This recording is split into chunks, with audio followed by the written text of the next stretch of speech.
Well, hello everyone and welcome back once again to John's Journal. And today we're going to be looking more at our bookish aspect to this channel, and that is my spring book haul. So we got quite a few books lined up for the next season. First of all, I shall begin by saying that most of these are mostly fantasy books, action, adventure, historical fiction, political, so that kind of aspect is what I'm looking for. Because I went into a bookshop today and I bought more than one book, which is all too common occurrence when I go into this. So the first one is The Red Queen by Victoria Ayard, and this one seems to be a book about a kind of a hegemony. I'll read you the blurb. Mayor Barrow's world is divided by blood, those with red and those with silver. Mare and her family are lowly reds, destined to serve the silver elite, whose supernatural abilities make them nearly gods. Mare steals what she can to help her family survive, but a twist of fate leads her to the royal palace itself, where in front of the king and all his nobles, she discovers an ability she didn't know she had, except her blood is red. So it sounds to be a very intriguing book, a book where our heroine is cast into what she doesn't know, and that she has to fight against the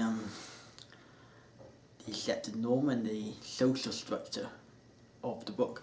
So it looks to be an intriguing read, and one I shall be starting with first. So next we have A Throne of Glass by Sarah J. Maas, and this book is again fantasy adventure, and also looks to be quite political, fantasy, political. It's the #1 New York Times best-selling author, and the blurb details as: in a world where magic, an assassin is summoned to the castle, she comes not to kill the vicious king who rules from his throne of glass, but to win his freedom. If she defeats 23 killers, thieves and warriors in a competition, she will be released from prison to serve as the king's champion. Her name is Lena Sardovian. The crown prince will provoke her, the captain of the guard will protect her, and the princess from a faraway land will befriend her. But something evil dwells in the castle, and it's there to kill. When her competitors start dying one by one, Selena's fate for freedom becomes a fight for survival, and a desperate quest to root out the evil before it destroys her world. So, again, it's it's interesting. We have a kind of our rogue assassin character, lowborn in a highborn world, and she's forced to make decisions which she may not normally make, and there's actors who she may not normally be friends with, and she has to adapt to that. So I'll come back to you and see how it got on. The next book is A Ruby and Smoke by Philip Pullman, and this is more of your historical fiction book. Again, with a heroine, we'll read you the blurb. Sally Lockhart is living quietly in London, where she hears news of her father's tragic death at sea, and receives the ominous warning he left her before he died. Soon Sally is plunged into a terrifying mystery in the dark heart of Victorian London. Her journey will take her from the grimy streets of the East End to a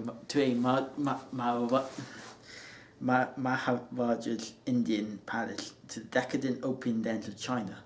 Unraveling the mystery will lead her into a world of danger and excitement, to a priceless blood-soaked jewel.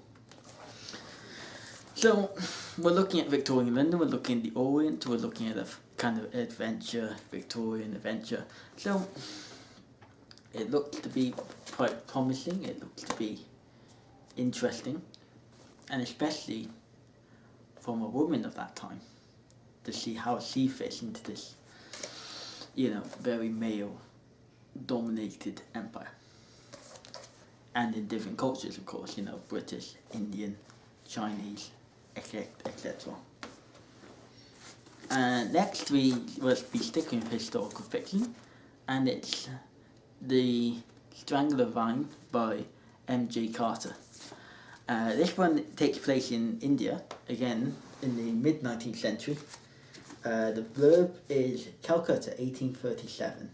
Young ensign William Avery is tasked by his employers, the East India Company, to track down disgraced agent Xavier Montstewart, lost in the jungle, accompanied by dissolute Orient genius Jeremiah Blake. Avery is sure their mission is doomed when their search leads them into Cali-worshipping thuggery territory. Survival depends upon trust. Fighting for their lives, the pair close in on their elusive quarry, only to discover the horrifying truth behind their mission. With death and danger on all sides, it is too late to save them. So we have another Oriental story.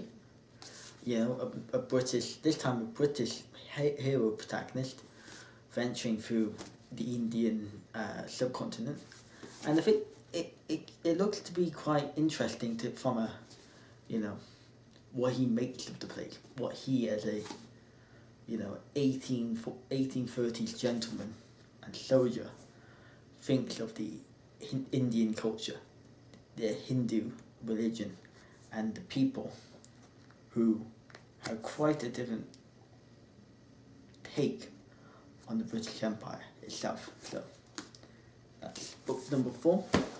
And our final book is Before I Fall by Lauren Oliver. And this one is actually quite different from all my other ones in this list. It's not fantasy and it's not historical fiction. It seems more contemporary fiction, I'll read you the blurb. Samantha Kingston has it all. Looks, popularity, the perfect boyfriend. Friday, February 12th should be just another day in her charmed life. Instead, it turns out to be her last. The catch? Samantha still wakes up the next morning. So this is interesting. It's different from all the others and brings an interesting spin on our own lives. I mean, if you have a good life, but then something goes wrong and yet still things go on as normal, how do you react to that? If you were meant to die and you carry on living, is she a ghost? Did she die at all? These are questions I have. So, we'll read it and find out. So overall, this list has been very, I would say, diverse. We've had fantasy, historical fiction, and contemporary fiction. And I think, we have a good cast of protagonists here. We got a male protagonist. We've got a young girl as protagonist. We've got 2 fantasy women as protagonists, and we have a younger woman as protagonist. So it'll be interesting to see where these take us, what the stories will be like, and if they live up to what the blurb tells us.